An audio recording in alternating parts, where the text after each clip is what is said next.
Hi, I'm Rich Tourino and I'm a co-founder here at Good Fugly. My dad was a really passionate gardener. I grew up with fruit and veg growing in our front and backyards. He would grow corn and lettuce and everything. We also had kind of mango tree and some fig trees and things as well. Here at Good Fugly, we curate seasonal boxes of gorgeous fruit and veg that's a little bit wonky. So up to 25% of produce never leaves the farm because it's not pretty enough for supermarkets. We buy that from farmers that would otherwise go to waste, even though it's super fresh. We curate it into kind of really useful fruit and veg boxes for our customers, and we ship it to them every day. I used to work at Go Get Car Share. I was there for about 12 years and left just as the pandemic hit. I was looking around at what I was going to do next, and around that time I found out about this stat that 25% of produce never leaves the farm because it's not pretty enough, and also found that 30% of produce grown across the world is either wasted or lost.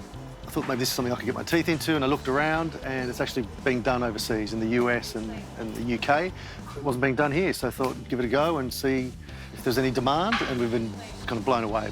There are a lot of fruit and veg boxes out there, and our point of difference is that we're rescuing this produce.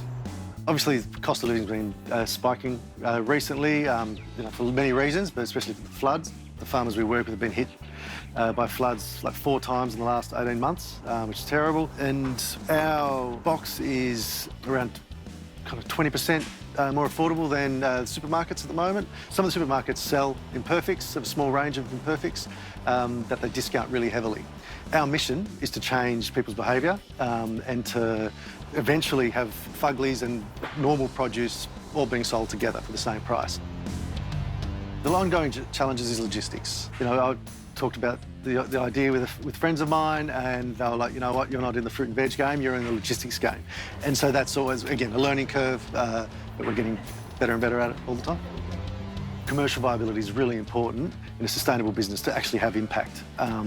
If something isn't as convenient or as affordable as the alternative, then not many people are going to change.